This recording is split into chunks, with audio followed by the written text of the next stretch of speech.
नमस्कार, news night में आप सभी का स्वागत है। मैं हूं आपके साथ आरेंद्र। पूर्वोत्तर के राज्यों में भारी बारिश से उपजे बाढ़ के हालात के चलते स्थिति गंभीर बनी हुई है। प्रधानमंत्री नरेंद्र मोदी ने भी संबंधित राज्य सरकारों से बात करके केंद्र सरकार की ओर से हर संभव मदद का भरोसा दिया।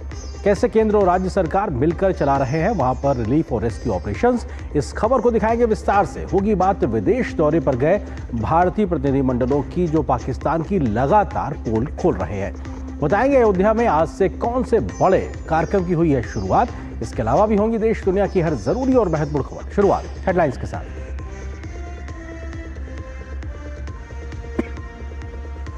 वैश्विक मंच पर पाकिस्तान की पोल खोलने के बाद सर्वदलीय प्रतिनिधिमंडलों का स्वदेश वापसी का सिलसिला जारी। आतंकवाद के खिलाफ भारत का मुखर स्वर हुआ और मजबूत। दुनिया भर के देशों ने जताई व्यापक एकजुटता और समर्थन।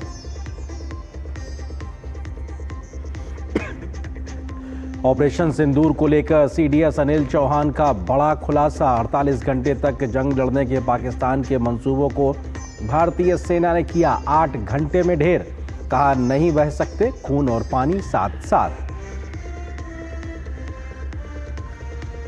देश में गद्दारों के खिलाफ कार्रवाई तेज। जम्मू कश्मीर में आतंकी संगठनों से जुड़े 3 सरकारी कर्मचारी बर्खास्त। जैसलमेर में कोर्ट ने जासूसी के आरोप में सरकारी अधिकारी को 7 दिन की रिमांड पर भेजा।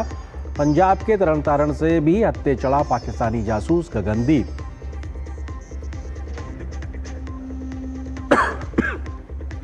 पूर्वोत्तर राज्यों में बाढ़ और बारिश से भारी नुकसान। प्रधानमंत्री मोदी ने असम और सिक्किम के मुख्यमंत्री और मणिपुर के राज्यपाल से ली हालात की जानकारी।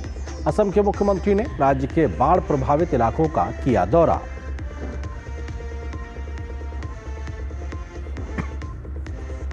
भगवान राम की नगरी अयोध्या में उमड़ा आस्था का सैलाब। मंदिर में प्राण प्रतिष्ठा के लिए आयोजन की शुरुआत। 5 जून को पूरे परिवार के साथ पहले तल पर विराजेंगे राजा राम।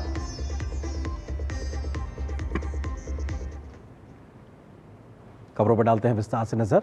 सर्वदलीय प्रतिनिधिमंडल का विदेश दौरा जारी है तो कुछ दल वापस भी स्वदेश लौटने लगे हैं। पाकिस्तान की सच्चाई को दुनिया के सामने रखने के लिए ये डेलीगेशन मित्र देशों के दौरे पर है, जहां आतंकवाद के खिलाफ भारत की लड़ाई के लिए समर्थन जुटाया गया तो दुनिया भर में आतंक फैला रहे पाकिस्तान की सच्चाई को भी सबूतों के साथ पेश किया गया। तमाम देशों ने भारत का खुलकर समर्थन किया है तो आतंकवाद के हर प्रकार के स्वरूप की जमकर निंदा भी की है। आतंकी पनागाह पाकिस्तान को दुनिया के सामने बेनकाब करने के लिए मोदी सरकार के सर्वदलीय डेलीगेशन एक स्वर में पाकिस्तान और आतंक के रिश्तों को वैश्विक मंच पर भारत का स्वर मुखर कर रहे हैं। वहीं वैश्विक मंच पर आतंकवाद के खिलाफ जीरो टॉलरेंस का संदेश मजबूती से रखते भारतीय सर्वदलीय प्रतिनिधिमंडलों के अब सफल यात्रा के समापन के साथ स्वदेश लौटने का सिलसिला शुरू हो चुका है। इसी कड़ी में बीजेपी सांसद बैजयंत पांडा के नेतृत्व में सर्वदलीय प्रतिनिधिमंडल अल्जीरिया, सऊदी अरब, कुवैत, बहरीन की अपनी यात्रा पूरी करने के बाद दिल्ली पहुंचा। जेडीयू सांसद संजय कुमार झा के नेतृत्व वाला प्रतिनिधिमंडल भी इंडोनेशिया, मलेशिया, कोरिया गणराज्य, जापान और सिंगापुर के दौरे के सफल समापन के बाद कुआलालंपुर से भारत के लिए रवाना हुआ। एक तो सबसे बड़ा चीज है कि ऑल पार्टी डेलीगेशन था और एक वॉइस में हम लोग बात कर रहे थे। उसका मैसेज 5 कंट्री में गया कि इंडिया इज यूनाइटेड। इंडिया का जो रिस्पांस था उसको अप्रिशिएट किया, उस सेंस में भी कि एकदम मेजर रिस्पांस था। ये टारगेट कोई सिविलियन या मिलिट्री इंफ्रास्ट्रक्चर नहीं था। मेजर तरीके से जो आतंकवादियों के का इंफ्रास्ट्रक्चर था उसको हिट किया। Very much enriched at the end of 13 days of massive touring in 5 countries. We started the touring from and today is 3rd of June and we are heading towards India. But I would definitely say that the purpose with which we had come has been fulfilled to my mind. हमने जो operation सिंदूर जो हमने conduct किया उसको लेकर भी सभी देशों ने उसकी सराहना की कि India has the right to defend themselves. पर वॉर ऑफ नैरेटिव्स अपने ही हिसाब से चल रहा था और सोशल मीडिया का भी उसमें प्रभाव था और वेस्टर्न कई सारे मीडिया का भी उसमें दुष्प्रभाव था। उसको लेकर जो भी कुछ बादल थे वह सभी बादल क्लियर करने का इस ऑल पार्टी डेलीगेशन ने प्रूफ के साथ प्रयास किया है। 4 देशों की अपनी यात्रा समाप्त करने के बाद शिवसेना सांसद श्रीकांत शिंदे के नेतृत्व में प्रतिनिधिमंडल लाइबेरिया के मोनरोविया से भारत के लिए रवाना हुआ। प्रतिनिधिमंडल ने संयुक्त अरब अमीरात, लाइबेरिया, कांगो लोकतांत्रिक गणराज्य और सियरा लियोन का दौरा किया।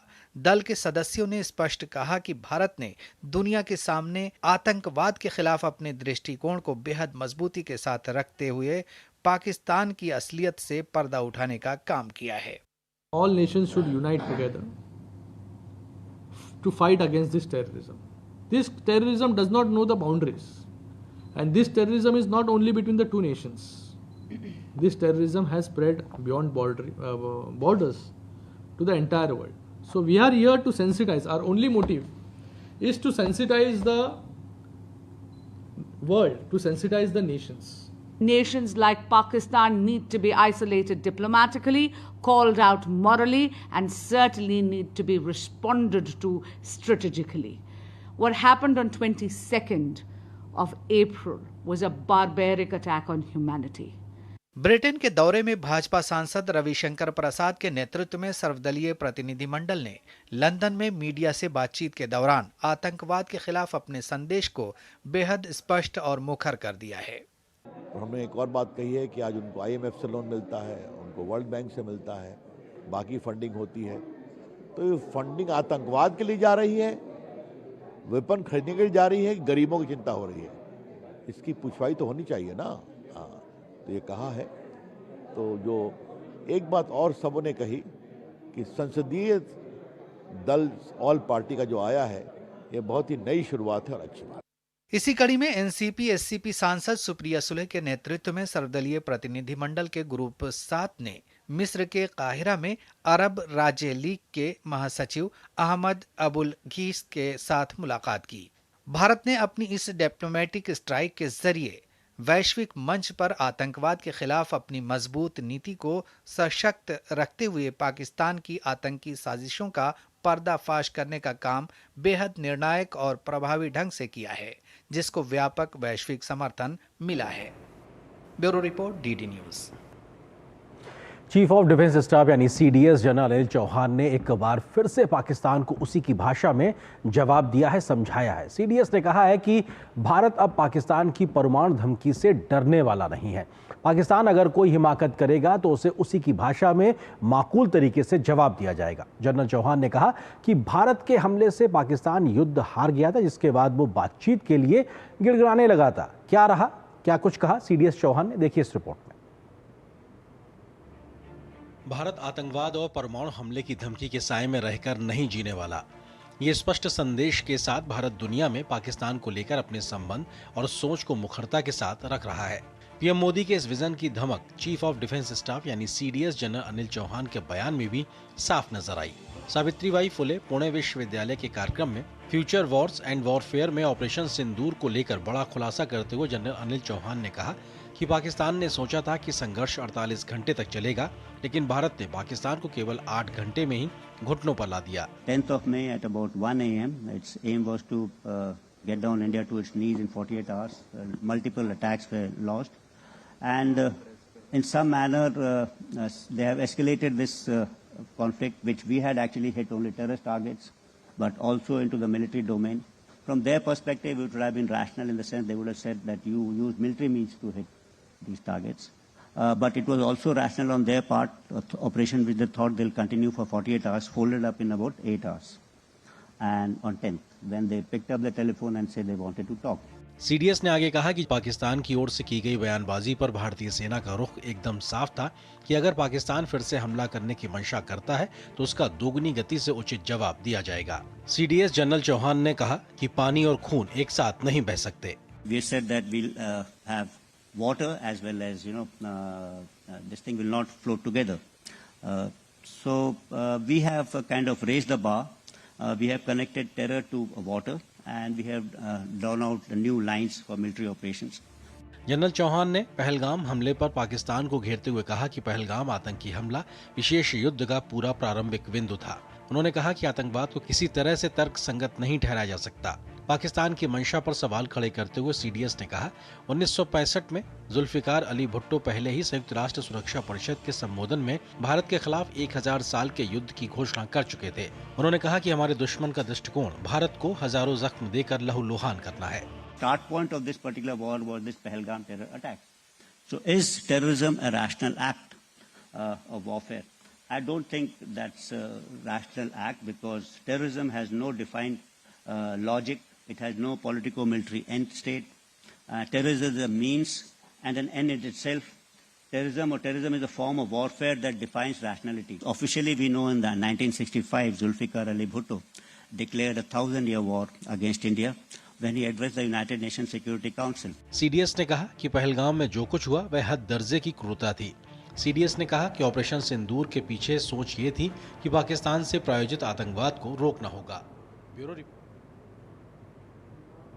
तो जहां सीडीएस ने पाकिस्तान को एक तरीके से उसी की भाषा में समझाया है, तो वहीं भारतीय डिप्लोमेटिक स्ट्राइक भी लगातार जारी है। यहाँ पर एक छोटे से ब्रेक के लिए रुकेंगे। ब्रेक के उस पार जब वापस आएंगे तो आपको खबर दिखाएंगे और साथ ही साथ चर्चा भी करेंगे कि पाकिस्तान के खिलाफ भारत की डिप्लोमेटिक स्ट्राइक के मायने क्या, खास मेहमानों से होगी चर्चा इस छोटे से ब्रेक के बाद।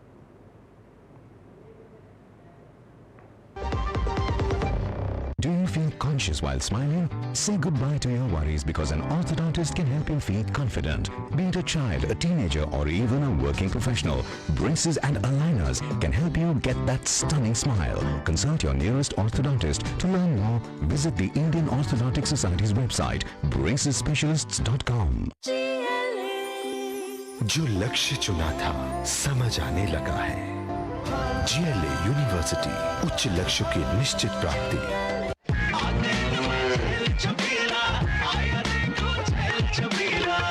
एक कपिला, अरे भाई सब एक ही जैसा होता है। ये लो साधारण पशु आहार।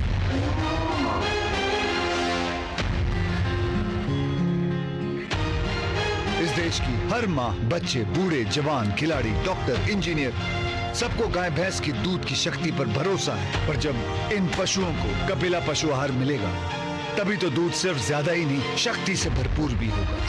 और ये सच जानते हुए चंद पैसों के लिए तुम देश का भरोसा तोड़ दो। कपिला पशु आहार, देश का नंबर 1 पशु आहार। मेरी पसंद, मेरी पसंद, मेरी पसंद, मेरी पसंद, हमारी पसंद, हम सबकी पसंद। मजबूत देश का मजबूत सरिया हो गया स्टील। अपन को रोज बिस्किट खिलाने वाली मेरी आंटी का जब हड्डी टूटा, हॉस्पिटल से आके पता फर्स्ट थिंग वो क्या बोला? अपन को सब कहता था हर साल हेल्थ इंश्योरेंस पे काय को पैसा उड़ाता है। अब देख 2.5 लाख का क्लेम पास हुआ है मैन। अच्छा किया इंश्योरेंस लिया। जो लक्ष्य चुना था समझ आने लगा है। GLA यूनिवर्सिटी, उच्च लक्ष्य की निश्चित प्राप्ति। Do you feel conscious while smiling? Say goodbye to your worries because an orthodontist can help you feel confident. Be it a child, a teenager, or even a working professional, braces and aligners can help you get that stunning smile. Consult your nearest orthodontist. To learn more, visit the Indian Orthodontic Society's website, bracesspecialists.com. Break के बाद स्वागत है आपका news night में। Break पे जाने से पहले हमने खबर दिखाई कैसे भारतीय सर्वदलीय प्रतिनिधिमंडल विदेश दौरे पे था, जहां पे पाकिस्तान की पोल खोली जा रही थी। साथ ही साथ सीडीएस चौहान का बयान भी सुना। इस खबर पे करेंगे चर्चा। इससे जुड़ा है हमारा विशेष। जारी है टीम इंडिया का मिशन स्ट्राइक और ये लगातार एक तरीके से काम किया जा रहा है। इस विषय पे बात करने के लिए दो बहुत ही खास मेहमान इस वक्त मेरे साथ मौजूद हैं। एम्बेसडर अशोक सज्जनहार जी, जो कि पूर्व वरिष्ठ राजनयिक है, सर बहुत स्वागत है DD न्यूज़ पर जुड़ने के लिए। इसके अलावा अरविंद गुप्ता जी हैं, जो कि पूर्व डिप्टी NSA रहे, साथ ही साथ डायरेक्टर हैं VIF में। सर बहुत स्वागत है हमारे साथ जुड़ने के लिए। एम्बेसडर सज्जनहार, क्योंकि हम लगातार इस विषय पे बात करते रहे, लेकिन अब भारतीय प्रतिनिधिमंडल जो विदेश दौरे पे थे 7 दल, उनमें से कुछ दल अब वापस भी आने लगे। एक तरीके से मिशन एक पार्शली कहा जाए कंप्लीट होता हुआ दिखाई पड़ रहा है। इसको किस तरीके से समझा जाए और लगातार जो भी हमने प्रयास किए हैं इस पूरे मिशन के दरमियान, उसको आप किस तरह से देखते हैं? कितना एक हम परसेप्शन बनाने में, सच्चाई को रखने में कामयाब हुए? जी बहुत धन्यवाद मुझे आमंत्रित करने के लिए। देखिए, एक तो जो डेलीगेशंस चुने गए, 60 डेलीगेशंस चुने गए, और इसके कौन सदस्य थे और इनके कौन इनको चेयर कर रहे थे, इनको लीड कर रहे थे, ये बहुत महत्वपूर्ण है और मेरे विचार से बहुत सोच समझकर ये चयन किया गया। दूसरी बात, 33 देशों में हमारे ये डेलीगेशन भेजे गए और हर डेलीगेशन करीब 4-5 देशों में गया। इन देशों का चयन भी बहुत समझ बूझ कर किया गया, जो कि हमारे बहुत ही अच्छे मित्र हैं, स्ट्रेटेजिक पार्टनर्स हैं, सामरिक सहयोगी हैं, या फिर यूएन सिक्योरिटी काउंसिल के मेंबर हैं, नॉन परमानेंट मेंबर हैं, इस साल रहेंगे, 2026 में रहेंगे, 2027 में रहेंगे। तो ये सब सोच समझ कर किया गया है। जो हमारा उद्देश्य था इन डेलीगेशंस को भेजने का, सबसे पहला उद्देश्य ये था, जो पाकिस्तान हमेशा से आतंकवाद को बढ़ावा देता रहा है, क्योंकि पाकिस्तान ने पहलगाम के बाद कहा जो एक निष्पक्ष वहां पर एक इन्वेस्टिगेशन होनी चाहिए, छानबीन होनी चाहिए, जिससे पता चले जो इसके पीछे कौन थे। तो हमको बताना है जो पहले का इतिहास न केवल भारत के साथ परंतु पूरे विश्व के साथ पाकिस्तान का क्या रहा है। चाहे यहाँ पर 9/11 रहा हो अमेरिका में, भारत में 26/11 रहा हो, ओसामा बिन लादेन को मारने का हो, मैड्रिड में अगर बॉम्ब ब्लास्ट हुए हो, बाली में हुआ हो, लंदन में हुआ हो, भारत में कितने हुए हो, 26/11 हुआ हो, सब जगह पाकिस्तान के साथ उसकी तार जुड़ती है। तो एक तो ये पाकिस्तान का बताना, जो हमेशा से पाकिस्तान आतंकी गुटों का साथ देता रहा है, गुटों को उपजाता रहा है, उसकी एक जिसे कहा जाए स्टेट पॉलिसी है, उसकी एक विदेश नीति है, जो आतंकवाद का सहारा लेना। और दूसरी बात, पूरे विश्व को ये बताना, क्योंकि विश्व ये समझता है जो ये कश्मीर का मुद्दा है जो भारत और पाकिस्तान के बीच में चलता रहता है, विश्व को बताना जो ये कश्मीर का मुद्दा नहीं है, ये आतंकवाद का मुद्दा है। और आतंकवाद से ग्रसित केवल भारत नहीं है, पूरा विश्व है।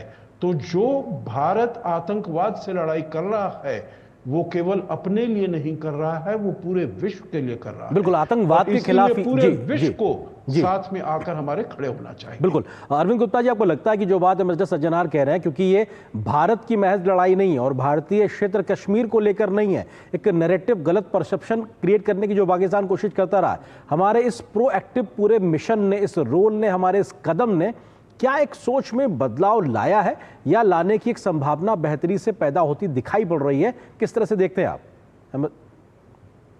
ये इन डेलीगेशंस का जाना और इतने देशों में अपना रुख रखना एक बड़ी अच्छी पहल है और उसका मुझे लगता है कि अच्छे असर दिखेंगे।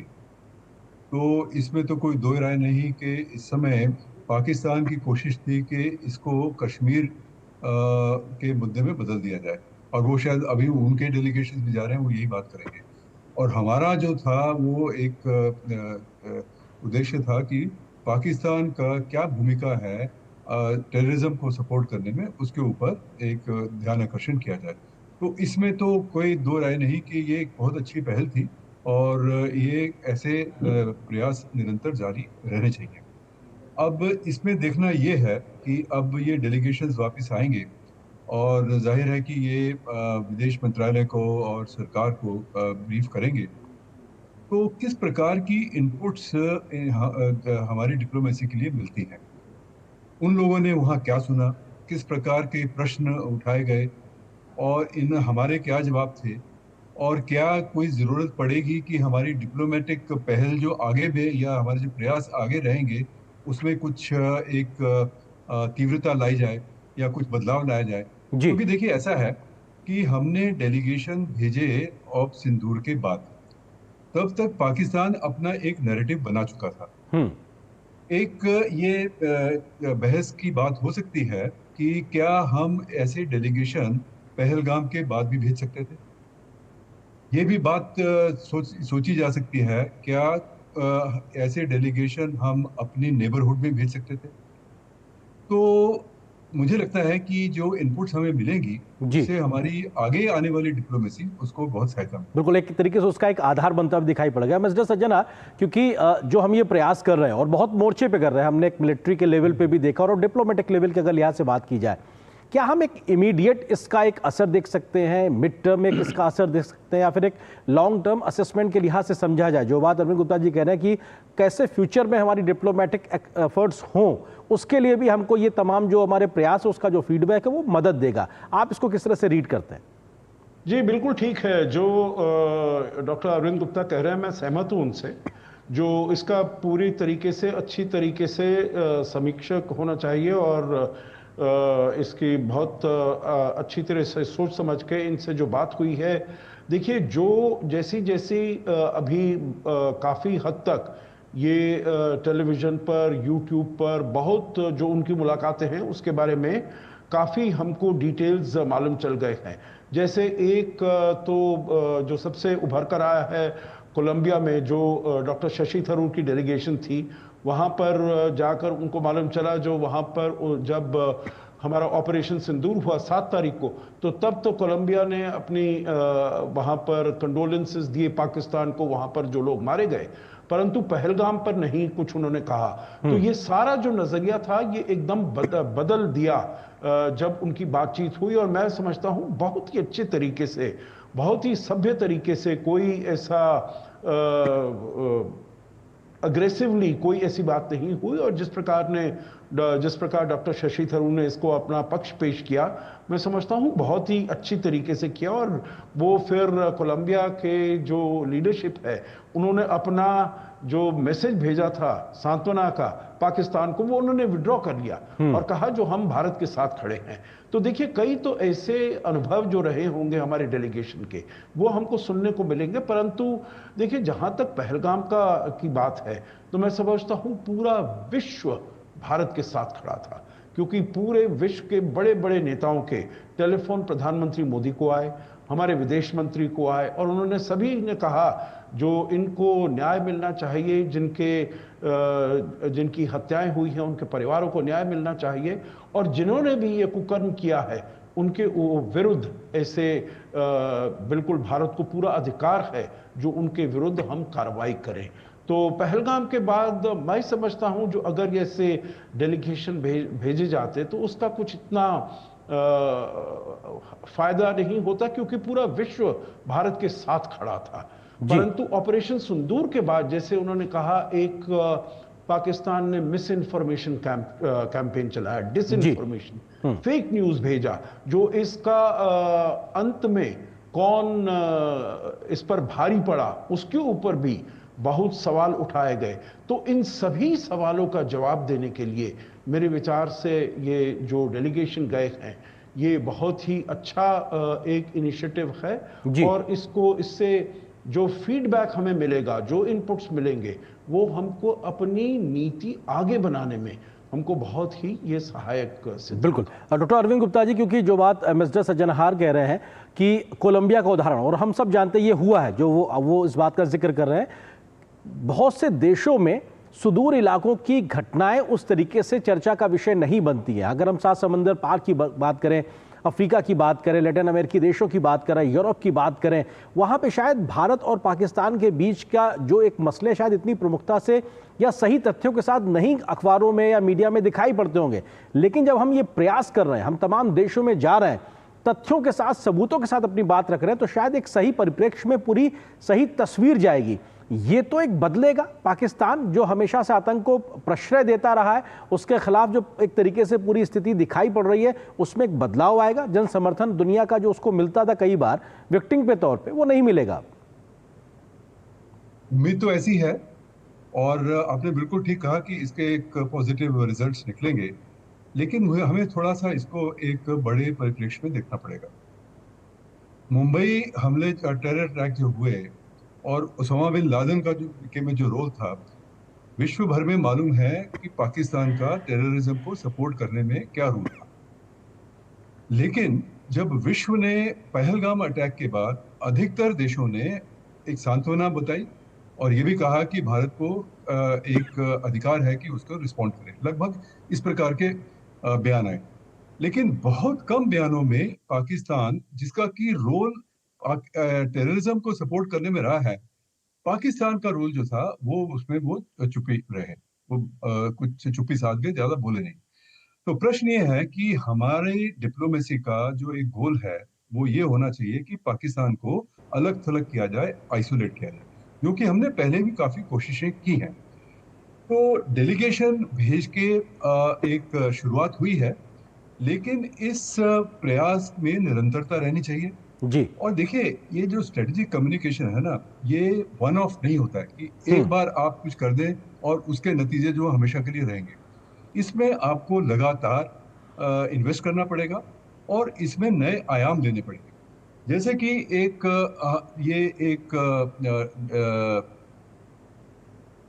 ग्लोबल मीडिया की बात है। अधिकतर ये जो फेक मीडिया और फेक न्यूज वगैरह चलाते हैं, ये सोशल मीडिया चलाते हैं या ग्लोबल मीडिया जो कि हमारे खिलाफ जनरली लिखते हैं। लेकिन हमारी स्ट्रेटेजिक कम्युनिकेशन में ये सोचना होगा कि किस प्रकार से हम इन्वेस्ट करें कि जो लोग हमारे खिलाफ आमतौर पर लिखते हैं उनसे साथ हम बात करते रहें, जबकि हमारे जिस समय इंसिडेंट ना भी हो। तो एक रिएक्टिव रूप में तो ये बहुत बड़ा हुआ और शायद मुझे लगता है कि यही एक अब प्रयास होगा भारत सरकार का और बाकी उनकी एजेंसियों का कि इसको हम एक प्रयास को इसमें एक निरंतरता दें और ऐसा एक सशक्त नैरेटिव तैयार करें कि पाकिस्तान को अलग थलग करने के लिए एक पहल जारी रहे और तरह तरह के इनिशिएटिव्स लेते रहें, जिसमें कि एमपीज का डेलीगेशन जाना एक बात है, लेकिन उसमें और भी कई स्टेक होल्डर्स हैं जिनका कि इस समय बिल्कुल आप सर बहुत महत्वपूर्ण बात कह रहे हैं, क्योंकि रिएक्टिवली खाली नहीं होना चाहिए, हम एक निरंतरता बनाए रहें और इस प्रकार का जो फेक नैरेटिव लगातार चलता है आतंकवाद और उसमें भी अच्छा और बुरा आतंकवाद को लेकर जो अलग अलग परिभाषाएं रहती हैं उस पर हम पुख्ता तरीके से इंगेज लगातार करते रहें तमाम देशों के साथ। फिलहाल वक्त इतनी अनुमति दे रहा, दोनों मेहमानों का बहुत शुक्रिया हमारे साथ जुड़ने के लिए, वक्त साझा करने। बहुत धन्यवाद। और यहाँ पर एक छोटे से ब्रेक के लिए रुकते हैं। ब्रेक के उस पार जब वापस आएंगे तो खबर दिखाएंगे कि पूर्वोत्तर के राज्यों में बाढ़ और बारिश की वजह से कैसे संकट बना हुआ है और किस तरीके से प्रधानमंत्री ने केंद्र की ओर से हर संभव मदद का दिया भरोसा है। क्या है पूरी खबर, क्या है तस्वीरें, कैसे चल रहा है रेस्क्यू ऑपरेशन, इस खबर पे होगी विस्तार से नजर छोटे से ब्रेक के बाद।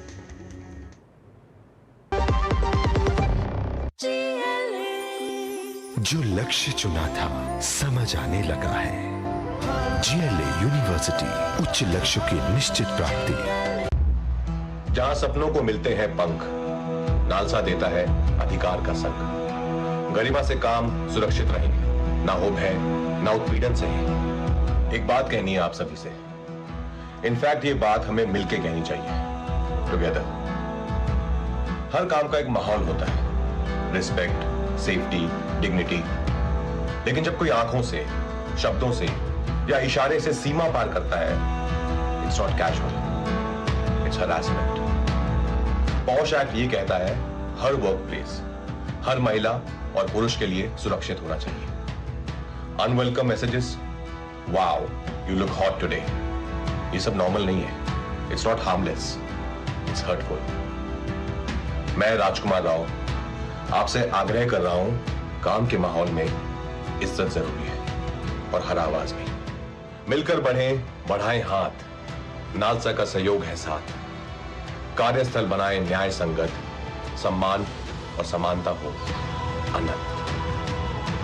चुप मत रहो, you are not alone, NALSA आपके साथ है। पौष का कानूनी हक आपका साथ देता है। कानूनी सलाह चाहिए? Call NALSA helpline 15100। Let's make work places safer together. जब धरती चीर कर निकलता है लोहे का पत्थर और मिलता है मोंगिया के जोश से, फिर तपता है, पिघलता है और बनता है फौलाद। अब होता है सरिया सारी खूबियों के साथ। मोंगिया स्टील, मजबूत देश का मजबूत सरिया। वाह, जब जब पशु आहार लेते हो 150 बचा ही लेते हो ना। कोई कमाल नहीं करते हो, उसकी बयात को खतरे में डालते हो, यही करते हो। तभी कहते हैं दिल से खिला, सिर्फ कपिला, देश का नंबर 1 पशु आहार। Do you feel conscious while smiling? Say goodbye to your worries because an orthodontist can help you feel confident. Be it a child, a teenager, or even a working professional, braces and aligners can help you get that stunning smile. Consult your nearest orthodontist. To learn more, visit the Indian Orthodontic Society's website, bracesspecialists.com. और बात north east की, इन दिनों पूरा पूर्वोत्तर मौसम की मार से बेहाल है। पूर्वोत्तर के राज्यों में भारी बारिश से बाढ़ जैसे हालात बन गए हैं, जिसके चलते करीब 6 लाख लोग प्रभावित हुए और शिविरों में रहने को मजबूर हैं। केंद्र और राज्य सरकारें मिलकर राहत और बचाव के कामों में लगी हैं। इस बीच प्रधानमंत्री नरेंद्र मोदी ने असम और सिक्किम के मुख्यमंत्रियों से फोन पर बात की तो मणिपुर के राज्यपाल से भी फोन पर बात कर हालात पर चर्चा की है। पीएम मोदी ने केंद्र सरकार की ओर से प्रभावित राज्यों को हर संभव मदद का भरोसा दिया है। पूर्वोत्तर के राज्य इन दिनों बाढ़ बारिश के संकट से जूझ रहे हैं। अलग अलग राज्यों में लाखों की आबादी भारी बारिश और बाढ़ से प्रभावित है। प्रभावितों का आंकड़ा 6 लाख तक जा पहुंचा है। इन राज्यों में लगातार बचाव अभियान चल रहा है। लोगों को सुरक्षित ठिकानों तक पहुंचाया जा रहा है। स्थानीय प्रशासन के साथ साथ एनडीआरएफ, एसडीआरएफ और सेना के जवान राहत और बचाव के काम में जुटे हुए हैं। केंद्र सरकार भी स्थिति पर पूरी नजर बनाए हुए है। प्रधानमंत्री नरेंद्र मोदी ने भारी बारिश के बाद बाढ़ से जूझ रहे पूर्वोत्तर के राज्यों को हर संभव मदद की पेशकश की है। प्रधानमंत्री ने असम और सिक्किम के मुख्यमंत्रियों से, जबकि मणिपुर के राज्यपाल से बात कर हालात का जायजा लिया। असम के मुख्यमंत्री हिमंता बिस्वा शर्मा ने एक्स पर लिखा, कुछ समय पहले माननीय प्रधानमंत्री नरेंद्र मोदी ने असम में बाढ़ की मौजूदा स्थिति के बारे में जानकारी लेने के लिए फोन किया।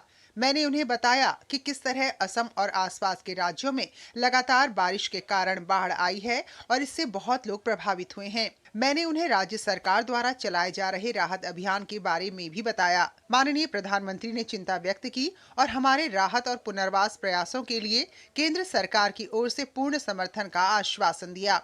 असम के लोगों को उनके मार्गदर्शन और अटूट समर्थन के लिए आभारी हूँ। असम में स्थिति सबसे ज्यादा विकट बनी हुई है। बाढ़ के कारण 5 लाख से ज्यादा लोग प्रभावित हुए हैं और मरने वालों की संख्या 6 पहुंच गई है। ब्रह्मपुत्र समेत कई नदियां खतरे के निशान से ऊपर बह रही हैं। मुख्यमंत्री हिमंता बिस्वा शर्मा ने राज्य के बाढ़ प्रभावित कछार जिले का दौरा किया। इस दौरान उन्होंने राज्य सरकार द्वारा स्थापित राहत शिविरों में शरण लिए हुए लोगों से बातचीत की।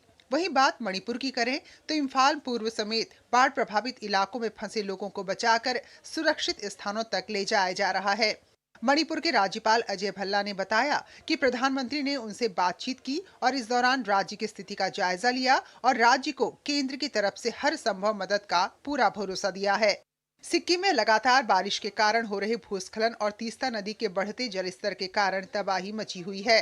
सिक्किम के राज्यपाल ओम प्रकाश माथुर ने हालात का जायजा लेने के लिए सिंगताम क्षेत्र का दौरा किया। इस दौरान राज्यपाल ने स्थानीय प्रशासन के साथ राहत कार्यों की समीक्षा की और आपदा प्रबंधन योजनाओं को प्रभावी रूप से लागू करने के निर्देश दिए। वहीं सिक्किम के मुख्यमंत्री प्रेम सिंह तमांग ने प्रधानमंत्री मोदी की ओर से दिए जा रहे हर संभव मदद के लिए आभार व्यक्त किया। उन्होंने एक्स पर लिखा, प्रधानमंत्री नरेंद्र मोदी जी, सिक्किम के लोगों की ओर से मैं राज्य में भूस्खलन और बाढ़ की स्थिति के बारे में आपकी चिंता और समर्थन के लिए हार्दिक आभार व्यक्त करता हूं।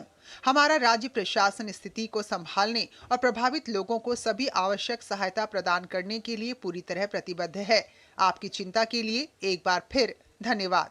इसी बीच असम, मणिपुर, त्रिपुरा और अन्य राज्यों में राहत और बचाव का कार्य तेजी से चल रहा है। भारतीय सेना और असम राइफल्स का ऑपरेशन जल राहत 2 अभियान जारी है। इसके तहत 2629 नागरिकों को बचाया गया है और बड़ी संख्या में लोगों को भोजन और पानी पहुंचाने के साथ साथ चिकित्सा सुविधाएं भी प्रदान की जा रही हैं। Bureau report, DD news. और यहाँ पर एक और छोटे से ब्रेक के लिए रुकते हैं। ब्रेक के उस पार जब वापस आएंगे तो खबर आपको दिखाएंगे कि अयोध्या में राम मंदिर में बड़े अनुष्ठान की हुई है शुरुआत। तो साथ ही साथ जम्मू कश्मीर में प्रसिद्ध खीर भवानी मेले की भी आज से शुरुआत हुई है। किस प्रकार से आस्था का सैलाब तमाम राज्यों में उमड़ा है, इस खबर पर विस्तार से नजर छोटे से ब्रेक के बाद।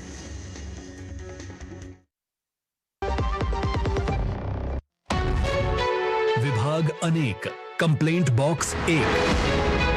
किसी भी सरकारी दफ्तर, विभाग या बैंक से जुड़ी शिकायत के लिए pgportal.gov.in पर जाएं, रजिस्टर करें, संबंधित विभाग चुनें शिकायत दर्ज करें और ट्रैकिंग आईडी नोट करें। एसएमएस या ईमेल पर एक्नॉलेजमेंट पाएं और शिकायत का जवाब सीधे मंत्रालय से प्राप्त करें। अब तक 1 करोड़ 12 लाख से अधिक भारतीयों ने भरोसा जताया। सीपी ग्राम्स, आपकी हर शिकायत का हल। अभी शिकायत दर्ज करें pgportal.gov.in। इस देश की हर माँ, बच्चे, बूढ़े, जवान, खिलाड़ी, डॉक्टर, इंजीनियर, सबको गाय भैंस की दूध की शक्ति पर भरोसा है। पर जब इन पशुओं को कपिला पशु आहार मिलेगा, तभी तो दूध सिर्फ ज्यादा ही नहीं, शक्ति से भरपूर भी होगा। कपिला पशु आहार, देश का नंबर 1 पशु आहार। मेरी पसंद, मेरी पसंद, मेरी पसंद, मेरी पसंद, हमारी पसंद, हम सबकी पसंद। मजबूत देश का मजबूत सरिया मोंगिया स्टील। जो लक्ष्य चुना था समझ आने लगा है। GLA यूनिवर्सिटी, उच्च लक्ष्य की निश्चित प्राप्ति।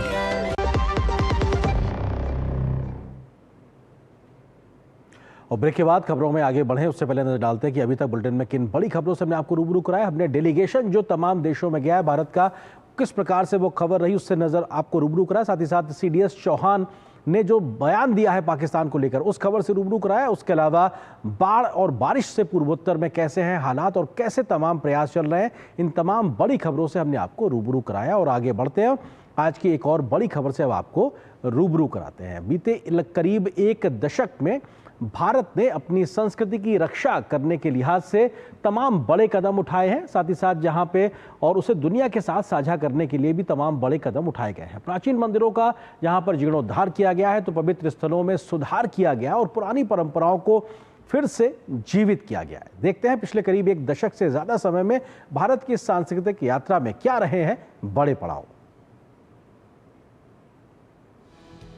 भारत की संस्कृति के इंद्रधनुषीय रंगों ने पूरी दुनिया को प्राचीन काल से ही आकर्षित किया है, लेकिन प्रधानमंत्री नरेंद्र मोदी के नेतृत्व में पिछले 11 वर्षों में देश में हुए मंदिरों के जीर्णोद्धार, तीर्थ स्थलों के पुनर्विकास और कई परियोजनाओं की शुरुआत से न सिर्फ देश की सांस्कृतिक धरोहरों का संरक्षण हुआ है, बल्कि भारत की प्राचीन परंपरा और समृद्ध संस्कृति से जन जन का जुड़ाव बढ़ा है। केंद्र सरकार ने मंदिरों के गलियारों और तीर्थ स्थलों के पुनर्विकास पर फोकस किया है। इसके तहत उत्तर प्रदेश में काशी विश्वनाथ कॉरिडोर, मध्य प्रदेश के उज्जैन में महाकाल लोक परियोजना और असम के मां कामाख्या मंदिर में बुनियादी ढांचे का विकास शामिल है। गुजरात में जूना सोमनाथ मंदिर का पुनर्निर्माण और पार्वती मंदिर का विकास भी किया गया है। केदारनाथ मंदिर में आदि शंकराचार्य की प्रतिमा की स्थापना की गई है। पीएम मोदी के कार्यकाल में ही अगस्त 2020 में अयोध्या में श्री राम मंदिर के लिए भूमि पूजन हुआ और भव्य मंदिर का उद्घाटन 22 जनवरी 2024 को किया गया।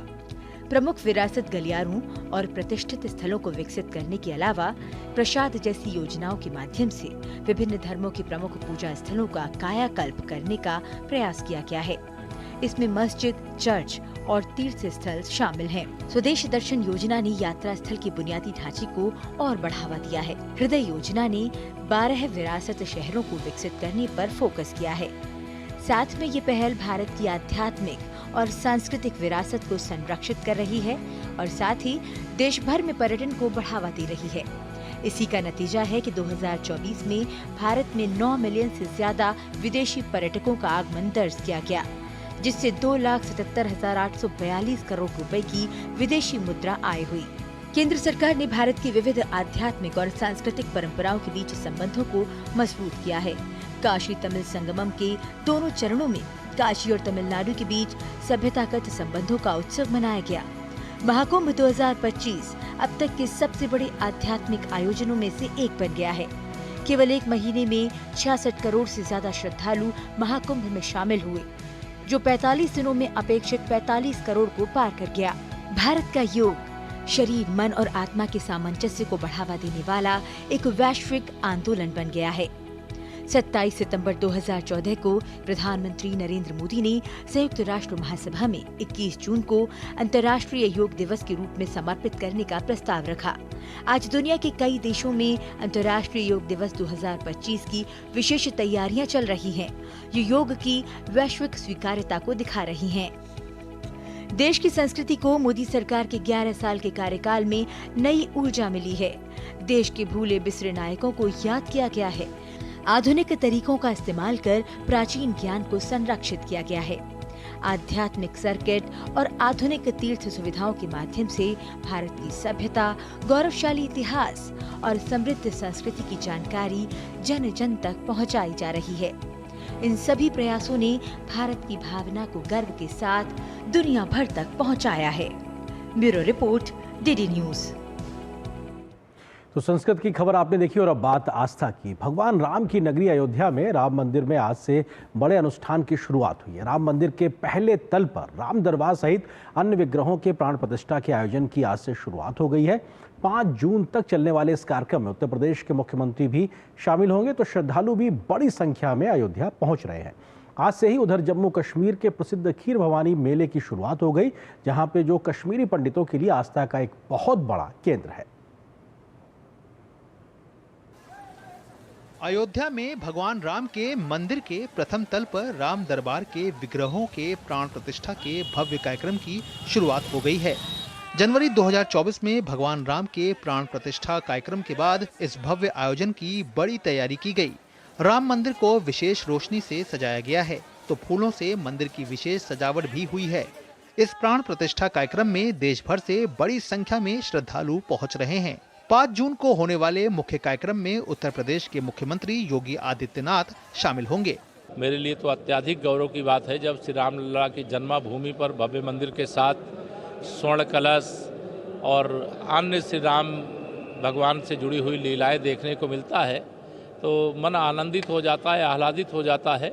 और समस्त राम भक्तों को बधाई है और श्री राम जन्मभूमि तीर्थ क्षेत्र ट्रस्ट का धन्यवाद है। जबरदस्त तैयारियां हैं, भव्यता दिव्यता अलौकिकता के साथ तैयारियां चल रही हैं और ये सनातन संस्कृति का एक स्वर्णिम युग है और उस स्वर्णिम को आप स्वयं साक्षात प्रकट होते हुए देख रहे हैं। और 5 तारीख को माननीय मुख्यमंत्री जी स्वयं भी उस कार्यक्रम में सहभागिता करने का काम करेंगे। भगवान राम के दर्शन करने के लिए अयोध्या पहुंच रहे श्रद्धालुओं के लिए विशेष इंतजाम किए गए हैं, जिसको लेकर दर्शनार्थियों में भी खुशी का माहौल है।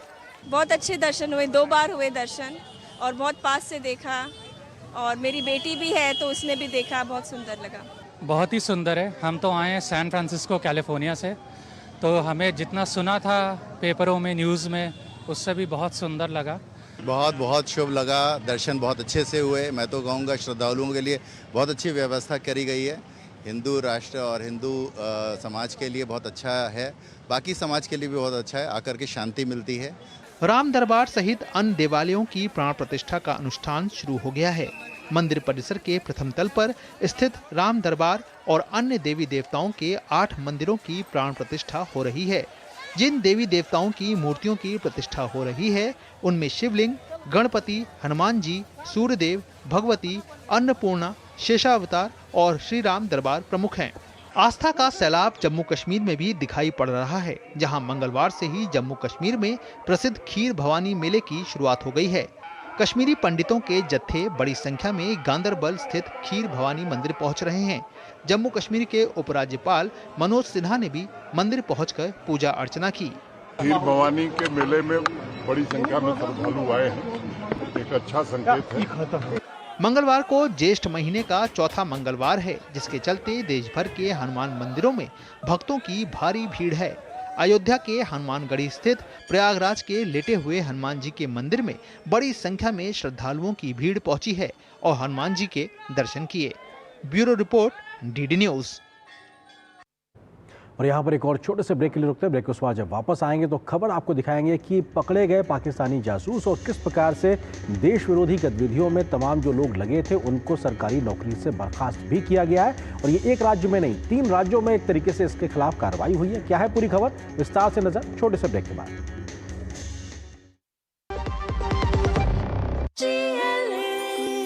जो लक्ष्य चुना था समझ आने लगा है। GLA यूनिवर्सिटी, उच्च लक्ष्यों की निश्चित प्राप्ति।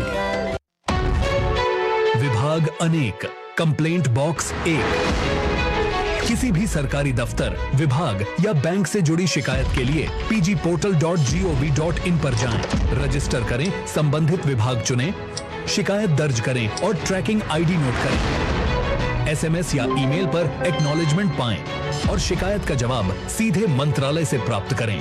अब तक 1 करोड़ 12 लाख से अधिक भारतीयों ने भरोसा जताया।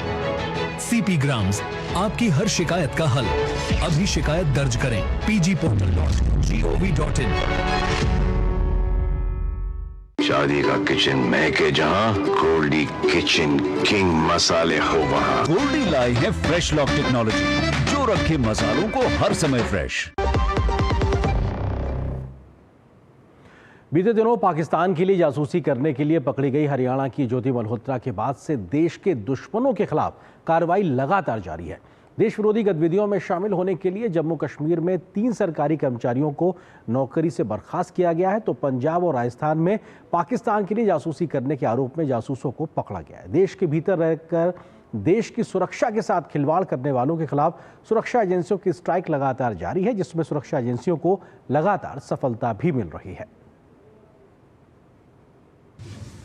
गद्दारों के खिलाफ कार्रवाई तेज, पकड़े गए पाकिस्तानी जासूस, हवालात बनी ठिकाना। देश की सुरक्षा के साथ खिलवाड़ करने वालों के खिलाफ सुरक्षा एजेंसियों की स्ट्राइक जारी है, जिसमें सुरक्षा एजेंसियों को सफलता भी मिल रही है।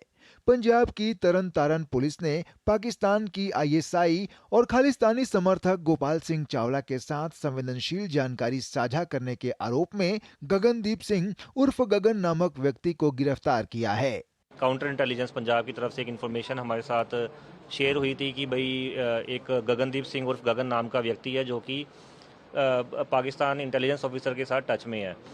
उसी के अंदर कार्रवाई करते हुए SP city Riputapan Singh Sandhu, DSP investigation Gurinderpal Nagra इन्होंने ऑपरेशन लीड करते हुए इसको काबू किया जाता है। और इसकी जब इससे 2 मोबाइल बरामद हुए हैं, जब उसकी जांच की गई तो उसमें तकरीबन 20 से ज़्यादा पाकिस्तानी इंटेलिजेंस ऑफिसर्स के नंबर सामने आए हैं। और जो पाकिस्तानी प्रो खालिस्तानी एलिमेंट है गोपाल सिंह चावला, उसके साथ भी इसकी बात होनी जो है तस्दीक हुई है। ये तकरीबन 5 साल से ये पता लगा कि 5 साल से ही पाकिस्तानी इंटेलिजेंस ऑफिसर के साथ। राजस्थान इंटेलिजेंस ने एक बड़ी कार्रवाई करते हुए जैसलमेर के रोजगार कार्यालय में कार्यरत सहायक प्रशासनिक अधिकारी शकूर खान को जासूसी के गंभीर आरोप में गिरफ्तार किया है।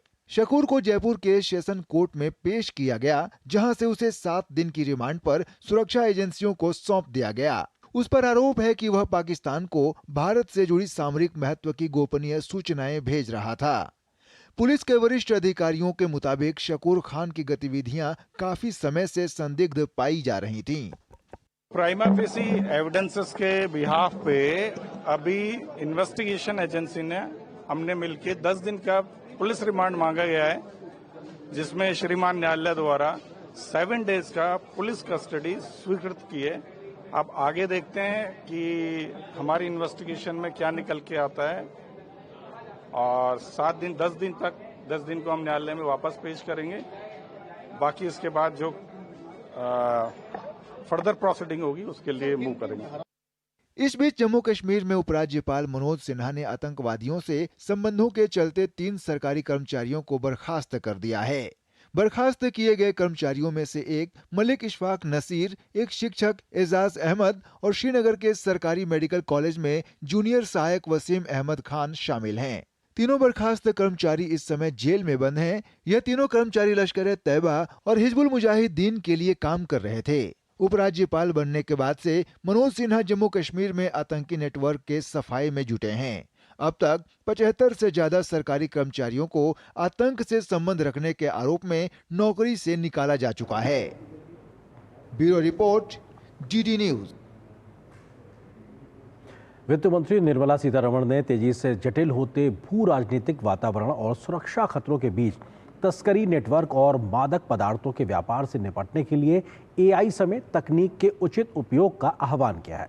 राजस्व आसूचना निदेशालय DRI के नए मुख्यालय का उद्घाटन करते हुए वित्त मंत्री ने प्रवर्तन एजेंसियों के लिए 3 मार्गदर्शक सिद्धांत बताए हैं, जिसमें नियमों को निष्पक्ष रूप से लागू करना, व्यापार प्रणाली में जनता का विश्वास बनाए रखना और प्रवर्तन को उच्च प्रभाव वाला बनाना शामिल है। उन्होंने कहा कि किसी भी जांच का अंतिम लक्ष्य होना चाहिए संपूर्ण तस्करी नेटवर्क को ध्वस्त करना, न कि छोटे खिलाड़ियों को नकेल कसना।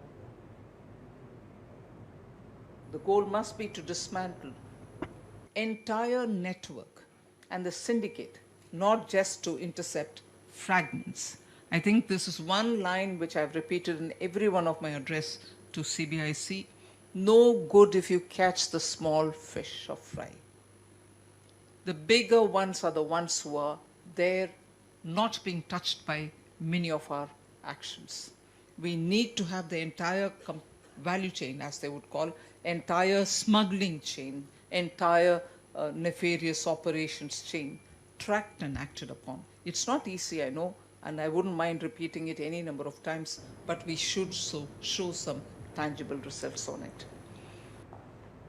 वित्त मंत्री ने मादक पदार्थों को सबसे गंभीर राष्ट्रीय खतरा बताया और स्कूलों और कॉलेजों को मादक पदार्थ तस्करों के निशाने पर आने से रोकने के लिए राज्य की कानून प्रवर्तन एजेंसियों के साथ तत्काल समन्वय का आह्वान किया।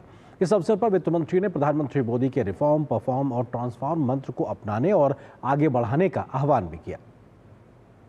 The words of the Prime Minister saying, reform, perform and transform is continuously the spirit with which we have to keep moving from where we are to where we should move forward.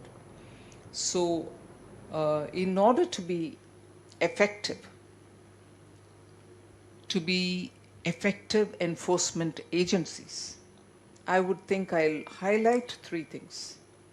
First, do not view enforcement and facilitation as opposing ends of the spectrum.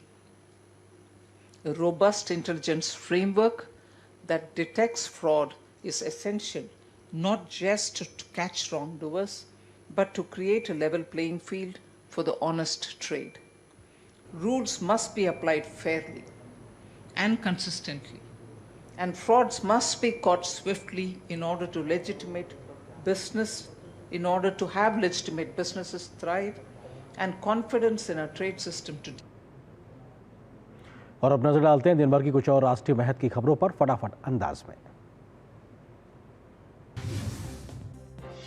Bharat सरकार ने केंद्र शासित प्रदेश लद्दाख की भोटी और पुर्गी को आधिकारिक भाषा के रूप में अधिसूचित कर दिया है। बाल्टी और लद्दाखी को भी बढ़ावा देने के लिए घोषणाएं की गई हैं। वहां की जनता ने लद्दाख की सांस्कृतिक और भाषाई विरासत का सम्मान करने के लिए प्रधानमंत्री नरेंद्र मोदी और सरकार का आभार व्यक्त किया है।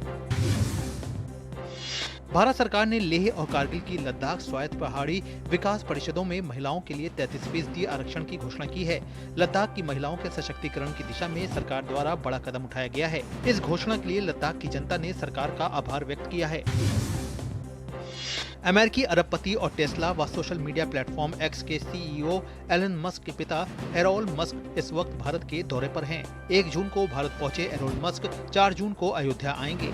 यहां पर वह रामलला के दर्शन करेंगे। रामलला के दर्शन करने की इच्छा उन्होंने खुद जताई है। टेस्ला के CEO एलन मस्क के पिता एरोल मस्क ने भारत दौरे पर प्रधानमंत्री नरेंद्र मोदी की लीडरशिप की तारीफ की। उन्होंने प्रशंसा करते हुए कहा कि पीएम मोदी आज दुनिया के सबसे बेहतरीन नेताओं में से एक हैं। रक्षा राज्य मंत्री संजय सेठ ने भोपाल में राष्ट्रीय कैडेट कोर के विशेष संयुक्त राज्य प्रतिनिधियों और अतिरिक्त उप महानिदेशकों के सम्मेलन का उद्घाटन किया। उन्होंने इस दौरान देश भर में 3 लाख कैडेटों को जोड़ने के साथ एनसीसी के योजनाबद्ध तरीके से विस्तार की भी घोषणा की। जन सुराज पार्टी के संस्थापक प्रशांत किशोर की परेशानी बढ़ गई है। उनके खिलाफ मानहानि का मुकदमा दर्ज हुआ है। बिहार सरकार के मंत्री अशोक चौधरी ने मानहानि का केस किया है। अशोक चौधरी ने इस मामले में सुप्रीम कोर्ट जाने की बात कही है। समावेशी आर्थिक विकास और देश भर में महिला उद्यमिता को प्रोत्साहित करने की दिशा में एक ऐतिहासिक पहल की है। Confederation of all India traders ने व्हाट्सएप, फेसबुक और इंस्टाग्राम की पेरेंट कंपनी मेटा के साथ मिलकर व्यापार सखी कार्यक्रम की शुरुआत की। न्यूज़ नाइट के आज के अंक में बस इतना है, लेकिन DD न्यूज़ पर खबरों का सफर लगातार जारी है। नमस्कार।